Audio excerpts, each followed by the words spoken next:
Salut tout le monde, j'espère que ça va. Donc aujourd'hui, nouvelle vidéo réaction. Aujourd'hui les amis, on retourne sur les côtes de Brigitte Macron.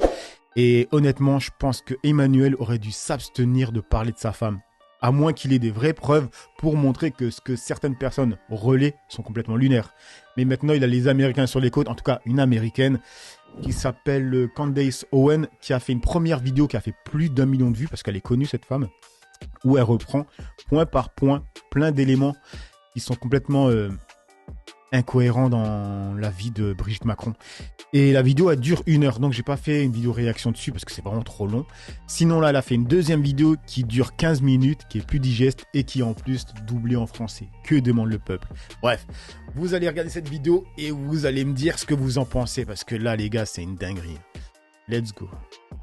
Bon mercredi à tous. J'ai décidé de commencer cet épisode en vous montrant quelques photos de mon enfance. Jetez un coup d'œil. C'est moi, avec mon grand-père, comme c'est mignon. Je devais avoir 4 ans sur cette photo. Voici une autre photo où il y a mes 2 sœurs et moi. On dirait que j'ai 9 ans sur cette photo. Et oui, regardez cette tunique en flanelle, c'est trop beau, j'adore. Et puis cette photo date certainement du collège, je ne sais pas, mais je ne sais pas ce que je fais là, mais je porte un appareil dentaire. Il y a des barres de sneakers éparpillées sur le lit. J'aime vraiment ces friandises. Maintenant, pourquoi je vous montre ces photos? Eh bien, ce n'est pas parce que je me sens nostalgique aujourd'hui. C'est parce que je voulais vous montrer à quel point il serait facile pour Brigitte Macron de démystifier, je cite, la théorie du complot, selon laquelle elle aurait vécu en tant qu'homme pendant 30 ans. C'est aussi simple que cela, les amis. Voilà. En 50 secondes, elle a montré comment Brigitte ou Emmanuel, ils peuvent éteindre tout le monde. Et ils peuvent montrer ça, même pas en faisant en mode je réponds aux complotistes, juste en montrant sa vie, tu vois. Comme on a pu voir Emmanuel Macron, jeune, etc., tu vois. Tout simplement. Tout simplement. Nous voulons juste voir une photo de vos 30 premières années. Pouvez-vous nous en montrer une ou deux? Très bien les amis, nous étions top tendance hier en France. Oui, Candace Owen en France. Une grosse affaire, j'adore. Pourquoi? Pour avoir mené une recherche fondamentale. Une enquête vraiment fondamentale sur les affirmations crédibles selon lesquelles Brigitte Macron est en fait née Jean-Michel Trogneux et a vécu pendant 30 ans en tant qu'homme avant de transitionner en femme. Et devinez quoi? Emmanuel Macron est furieux. Il est très énervé. Regardez ce titre du Daily Mail. On peut y lire « Emmanuel Macron, furieux, s'exprime enfin sur les affirmations selon lesquelles sa femme Brigitte est née homme. » Oh! Il est vraiment furieux. Il est tellement furieux. Que va-t-il faire? Eh bien, je lui suggère de montrer des photos des 30 premières années de la vie de sa femme. C'est aussi simple que ça. Tant de colère, tant de noms, tant d'insultes, tant d'attaques ad hominem. Aucune tentative de débunkage. Pourtant, c'est si facile. C'est vraiment si facile. Pourquoi est-ce si important? Certains se demandent pourquoi c'est important. Je veux juste vous demander de revenir en arrière. Vous êtes fou pour demander pourquoi quelque chose d'aussi énorme aurait de l'importance. Cela signifierait que la France est potentiellement dirigée par un menteur psychopathe et un pédophile. Telles seraient les implications s'il s'avérait que cette affaire est vraie. Cela signifierait... Là, certaines personnes vont dire non, pas dirigée par un pédo, parce que c'est pas elle qui dirige la France. Mais vous comprenez le raisonnement. Que l'ensemble de la presse française est impliquée dans la tentative de dissimulation de cet énorme mensonge. Pour quelle autre raison est-ce important? Jetez un coup d'œil à ce tweet écrit par ce ressortissant français. Il se traduit en gros par « La folie, c'est d'avoir fermé les yeux, nous les Français, en 2017. Accepter qu'un enfant vampirisé par un adulte devienne notre chef. » Sans même se soucier de la morale et de l'éthique, sans même reconnaître que cela ait forcément une incidence psychotique sur le bonhomme. En d'autres termes, c'est très important, parce que, comme je l'ai dit, cela signifierait que la France, très semblable à l'Amérique, n'a pas de presse. Nous n'aurions qu'une extension du gouvernement qui fait semblant de rapporter les informations. Cette fois-ci, les informations sont très crédibles, si seulement il voulait en parler. L'histoire ici semble incroyablement crédible. Et je pense que c'est encore plus crédible en raison du niveau incroyable du détournement qui est en cours de la presse française dans son ensemble. La presse grand public attaque. Théorie du complot, débunkage, extrême droite, transphobe, bla bla bla bla bla bla. Ces tours de magie ne fonctionnent plus. Réveillez-vous. Ça ne marche plus. Nous n'en avons plus rien à faire. Les habitants de tous ces pays en ont assez d'être régulièrement traités de tous les noms alors que vous n'avez aucune preuve du contraire. Et peut-être que la raison pour laquelle des gens comme moi existent et ont une tribune, c'est parce que vous avez menti sur absolument tout. Vous ne cessez de vous faire prendre en flagrant délit de mensonge. Par exemple, le Covid. Nous avons dénoncé cette fraude dès le début. Désormais, tout le monde admet que peut-être on s'est trompé. Non, non, non. Vous avez toujours su que vous vous trompiez. Vous avez testé le pouvoir dont vous disposiez au niveau international en ce qui concerne le Covid. Forcez les gens à se conformer à des absurdités. Aussi avec BLM. Je me suis immédiatement demandé où allait tout cet argent. Puis j'ai révélé qu'il s'agissait d'une fraude dans un documentaire entier. Donald Trump, oh, il est comme Adolf Hitler. C'est un mensonge. La Russie, l'Ukraine, l'ordinateur portable de Hunter Biden. Vous n'arrêtez pas de mentir. Ce que j'ai à faire est en fait très simple et très amusant. Mon travail est en fait si facile. Tout ce que j'ai à faire, c'est de ne pas mentir et de ne pas tromper le public. J'essaie de répondre à leurs questions. Récapitulons brièvement ces affirmations. Et si vous ne savez pas de quoi nous parlons, retournez au début et regardez l'épisode de lundi. Il a déjà été visionné plus d'1 million de fois. Les gens du monde entier sont attentifs car, comme je l'ai dit, les mensonges racontent. Bon les gars, je pense que dans cette vidéo réaction, je vais pas tant que ça réagir parce que tout ce qu'elle dit, tu veux que je rajoute quoi à ça? Dans la presse en ce moment sont absolument insensés. Je récapitule brièvement. Premier point, on prétend que Brigitte Macron a vécu en tant qu'homme, prénommé Jean-Michel, pendant 30 ans avant de devenir Brigitte. Voici une photo, côte à côte. C'est tout de suite très crédible. Deuxième point, Brigitte Macron affirme que non, non, non, Jean-Michel est son frère. Le problème, c'est que son frère a disparu. Elle prétend que son frère est en vie. Il serait très facile pour elle de se promener avec lui et de dire « Voici Jean-Michel ».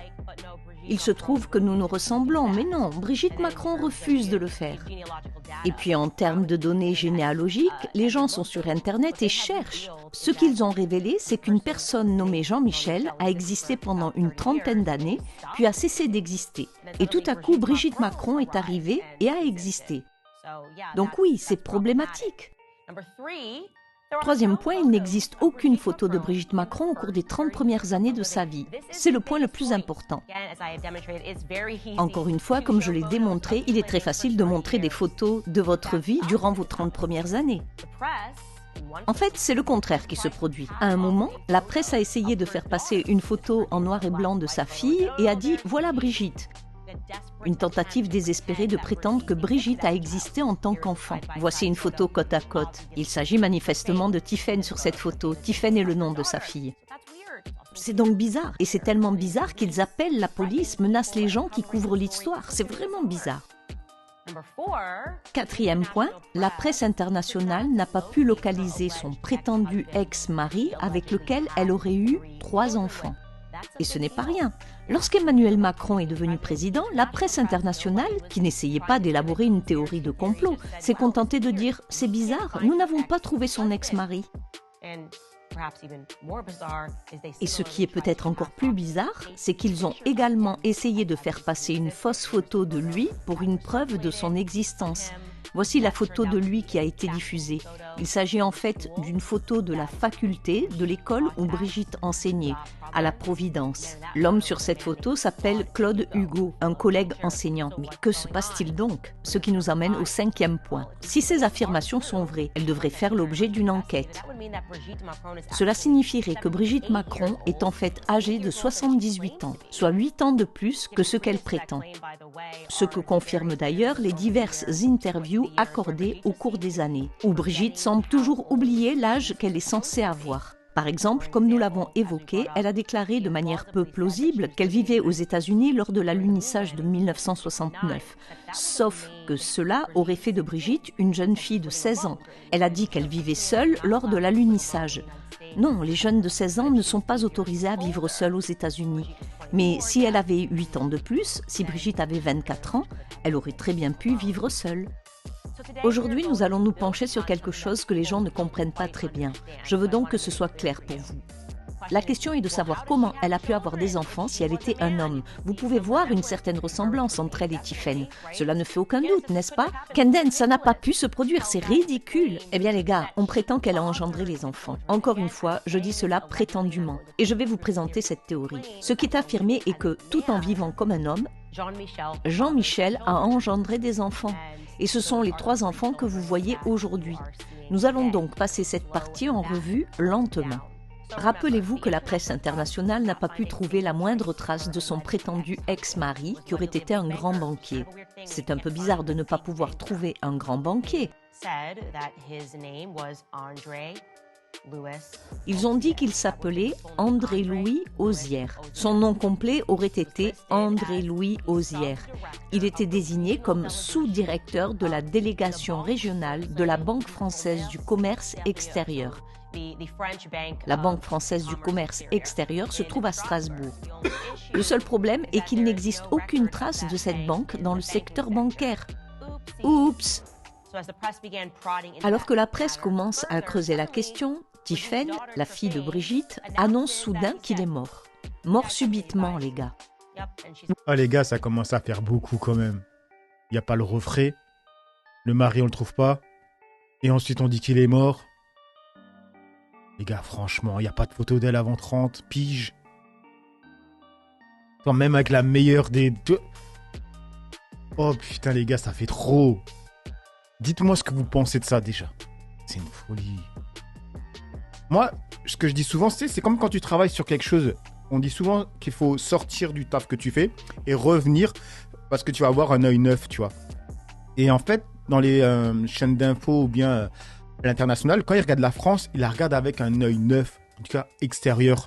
Nous, on est tellement dedans, tu vois, on a la tête dans le guidon, qu'on peut-être certains, ils se voilent la face, quoi, tout simplement, tu vois. Ils sont dans le déni. Et elle a toutes ces déclarations bizarres. S'adressant à Paris Match, Tiffen a confirmé le décès de son père en disant, je cite, « Mon père est mort. Je l'ai enterré le 24 décembre dans la plus stricte intimité. » C'est ce qu'elle a dit au magazine. Je l'adorais. Elle a poursuivi en disant « C'était un être à part, un anticonformiste, qui tenait à son anonymat plus que tout. Il faut le respecter. » C'est une façon intéressante de présenter les choses, comme si l'on disait en substance « Stop, il voulait être discret, ne fouillez rien, vous devez respecter cet homme mort, mon père. » Alors oui, c'est très triste si votre père est mort. C'est juste que je trouve que ces derniers mots étranges ressemblent en quelque sorte à une menace, à un avertissement de ne pas chercher plus loin. Le seul problème de cette déclaration est qu'elle s'est apparemment trompée de date. Les archives publiques révèlent qu'il est mort le 24 décembre. Mais rappelez-vous, elle a dit qu'elle l'avait enterré le 24 décembre. Les registres indiquent qu'il est mort à cette date et qu'il a ensuite été incinéré le 28 décembre. Comment tu peux te tromper sur le jour où tu enterres ton père? Et pour ceux qui vont me dire, oui, mais où sont les preuves qu'elle avance, etc. Les mecs, honnêtement, si ce qu'elle est en train de dire est faux, ils vont la descendre facilement. Et même pas l'Élysée ou quoi. Des youtubeurs, ils vont faire, ah non, je vois le document, hein, c'est faux sur ça, c'est faux sur ça. Si c'est faux ce qu'elle dit, et c'est pas une personne qui fait des 10 000 vues ou des 30 000 vues comme moi, c'est quelqu'un qui fait des millions de vues. Vous inquiétez pas que si ce qu'elle avance est faux, on va lui tomber dessus. Parce que celui-là qui arrive à prouver qu'elle ment, il va se faire des vues. Donc, de la YouTube monnaie, il sera bien content. Les mecs, franchement, c'est ça, plus ça, plus ça, plus ça. À un moment donné, si je te dis qu'il y a un objet qui a une roue, qui a un volant, qui a un capot, qui a un coffre, qui roule à l'essence, tu vas penser à quoi? Tu vas penser à une voiture. Franchement, ça fait gros. Encore une fois, je veux juste dire que la personne qui ne peut même pas être localisée est maintenant soudainement morte. Et sa fille confond peut-être les dates, et c'est ce qui est très étrange. La seule photo qu'ils aient jamais présentée du prétendu mariage entre Brigitte, devenue Brigitte Macron, et son premier mari, apparemment inexistant, est celle-ci. Vous avez peut-être pu voir cette photo circuler, mais cette photo a été débunkée. Il a été prouvé qu'ils l'ont agrandie. Il s'agit en fait d'une photo d'un homme nommé Jean-Louis Osière, avec sa première femme, Suzanne Spray. Et là, on se demande pourquoi Jean-Louis Auzière, si c'est en fait une photo de lui et de sa première femme, ne sortirait-il pas pour dire « Hey, en fait c'est une photo de moi et ma première femme, et les Macron, Brigitte Macron utilisent cette photo et elle circule, c'est une véritable supercherie ». Vous remarquerez également qu'il porte le même nom de famille que ses enfants et que son prétendu premier mari, Auzière. Mais qu'est-ce qui se passe ici? C'est vraiment bizarre. Apparemment, il est lié d'une manière ou d'une autre à son mari qui n'existe pas. Voyons cela de plus près. Je vais vous expliquer très lentement ce qu'il en est. Voici la théorie, et encore une fois, je tiens à préciser que je le crois crédible au vu de la réaction de la presse et de l'absence de démenti. Mais il s'agit que d'une théorie. La théorie est que Jean-Louis, cette personne que vous venez de voir, la personne photographiée sur cette photo de mariage, était extrêmement proche de Jean-Michel Trogneux, devenu Brigitte Macron, ok ? Lui et Jean-Michel Trogneux étaient extrêmement proches. En fait, il est membre de l'équipe enseignante de la Providence.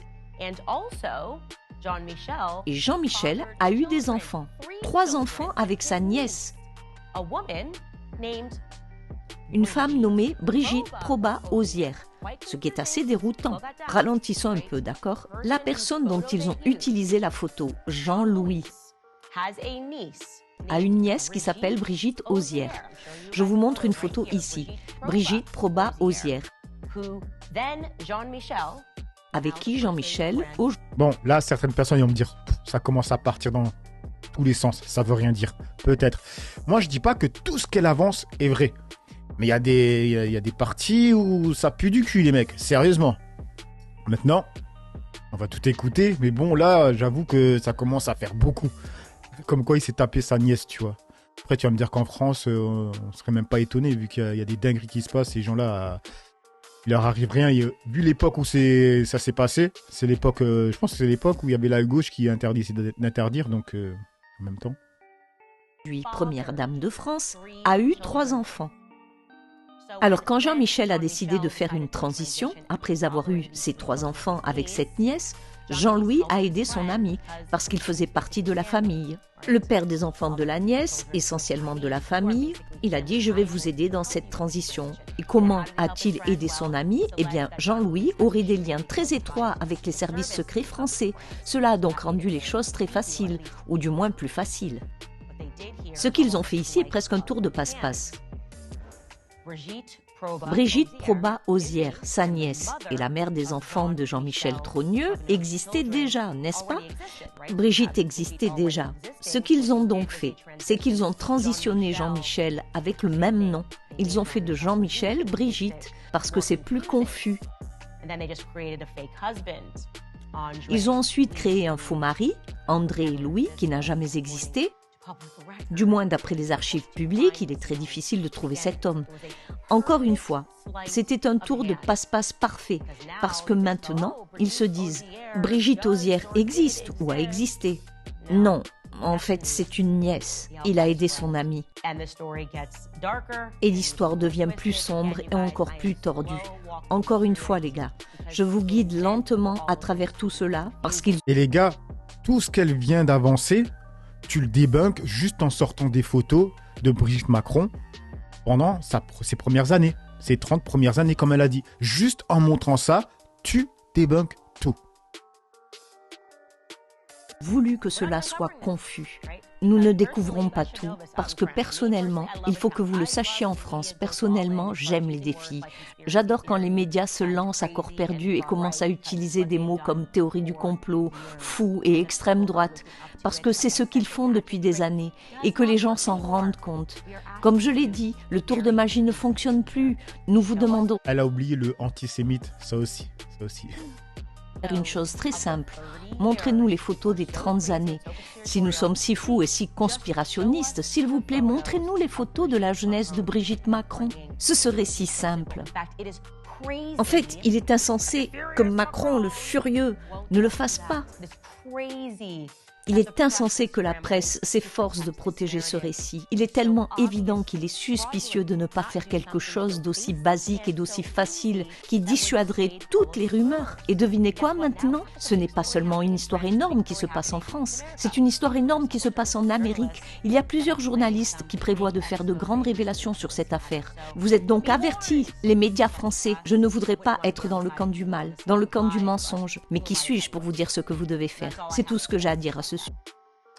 Voilà les mecs, et à nouveau pour ceux qui diront mais on s'en fout si c'est un homme, c'est pas nos histoires, etc. Ok si vous voulez, mais le problème c'est que avec ce genre de dossier, peut-être qu'ils tiennent Emmanuel Macron par les burnes, et c'est pour ça que ce mec il fait n'importe quoi en ce moment et avant même, tu vois. Peut-être pour ça, les gars, c'est pas anodin ça. Bref, donc voilà pour moi. Dites-moi ce que vous en pensez dans l'espace commentaire, dans la joie, la bonne humeur, sans insulte comme d'habitude. N'oubliez pas le like pour la force, le commentaire pour le référencement, et on se dit à plus.